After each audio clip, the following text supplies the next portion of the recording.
রাসূল করিম সাল্লাল্লাহু আলাইহি সাল্লাম যুদ্ধবন্দীদের সঙ্গে তিনি কেমন আচরণ করেছেন দেখেন। হযরতে সুমামা ইবনে উসাল রাদিয়াল্লাহু তাআলা আনহু ইসলাম কবুল করার আগে বদরের যুদ্ধে কাফেরদের হয়ে এসেছিল, মুসলমানদের বিরুদ্ধে যুদ্ধ করবে।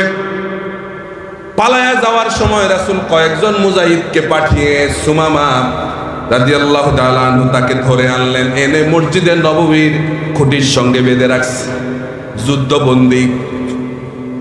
রাসূল করিম সাল্লাল্লাহু আলাইহি সাল্লাম তার কাছে গিয়ে বললেন, সুমামা তোমার কাছে কেমন মনে হচ্ছে? তোমাকে যে বেঁধে রাখলাম কেমন মনে হচ্ছে? সুমামা বলল, ওহে আল্লাহর রাসূল, আমার কাছে তো ভালোই মনে হচ্ছে। যদি আমাকে আপনি হত্যা করেন তাহলে আপনি একজন হত্যাকারীকে আপনি হত্যা করলেন, আর যদি আমাকে আপনি ছেড়ে দেন তাহলে তো আপনি একজন কৃতজ্ঞ মানুষ হয়ে গেলেন। সুবহানাল্লাহ বলেন। পরের দিন রাসূল সুমামাকে বলল, সুমামা কি মনে হচ্ছে তোমার?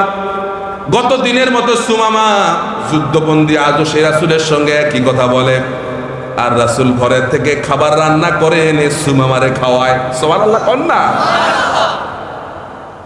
তৃতীয় দিন রাসূল সুমামাকে ঘরের থেকে খাবার এনে খাওয়ালেন, আর বলতেছেন, সুমামা আজকে কি মনে হয় তোমার? সুমামা বলল, ইয়া রাসূলুল্লাহ, ওই যে প্রথম দিন যে কথা বলেছি আজও ঠিক একই কথা বলবো।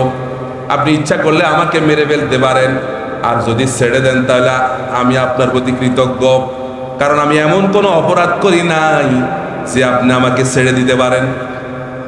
রাসূল করিম সাল্লাল্লাহু আলাইহি সাল্লাম বললেন, সুমামার হাত খুলে দাও। সঙ্গে সঙ্গে সুমামা চোখ দিয়া দরদর করে পানি পড়ে গেল, আর বললে, ইয়া রাসূলুল্লাহ, ইসলাম যে এত সুন্দর আর কোনোদিন বুঝি নাই, আমারে আর দেরি করতে চাই না, আমারে পড়ায় দেন লা ইলাহা ইল্লাল্লাহু মুহাম্মাদুর রাসূলুল্লাহ।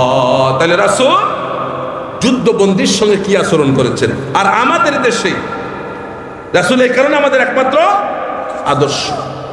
আর আমাদের দেশে যারা কারাবন্দীদের সঙ্গে বিগত 16 বছর খুব ভালো করে তাদেরকে পোলাও বিরিয়ানি খাওয়াইছে নাকি?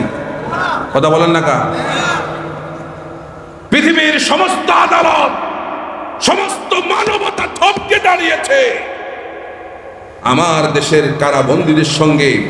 আয়নাগরের নামে যে নির্যাতন নিষ্পেষণ করা হয়েছে, ব্যারিস্টার আরমান তিনি বলেছেন, গত 8 বছরে 1 সেকেন্ডের জন্য সূর্য চোখে দেখি না। কি নির্যাতন! আমি কি বাঁচবো না মরবো 1 সেকেন্ডও আমার কাছে সেই ভরসা ছিল না।